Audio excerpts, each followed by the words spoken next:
Well, the Prime Minister is heading back from the G20 summit in Japan, and he is bringing home some unfinished business. It looks like Trudeau was not able to cool things down in that escalating trade dispute with China, nor does it appear he made progress in the release of 2 Canadians detained by Beijing. For more details, let's bring in Evan Dyer in Osaka. Well, yesterday we saw a small breakthrough where there was at least some communication between Canada and China, something that hasn't happened for some months. Prime Minister Trudeau had a short pull-aside of about 2 minutes with President Xi Jinping of China through interpreters, and of course raised the detainee issue with him. But the meeting that a lot of eyes were focused on was one that happened today between President Trump and Xi Jinping, and that was of great interest to the whole world because of the trade issues, but very much also to Canada because President Trump had promised to raise the issue of the detainees with Xi Jinping. And let's go back a week to Washington, where Trudeau and Trump were together in the Oval Office, and President Trump promised that he would raise that issue. Anything I can do to help Canada, I will be doing. Today, when we spoke with the Prime Minister shortly after that Trump-Xi meeting, we asked him if indeed President Trump had followed through with his promise. This is what he said.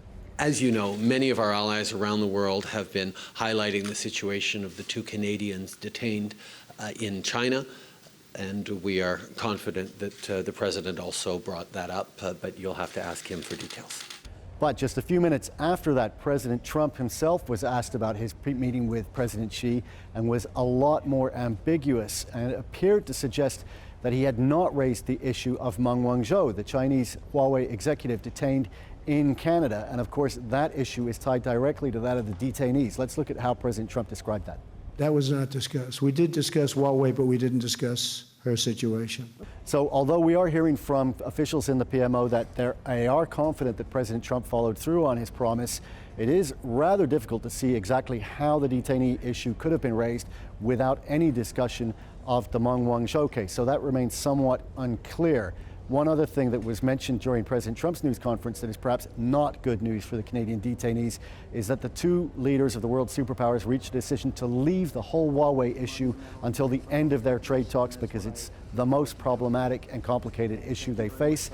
Many China watchers believe that until the Huawei issue itself is resolved, those Canadian detainees won't be going anywhere. And so that decision may not be very good news for those 2 men in detention.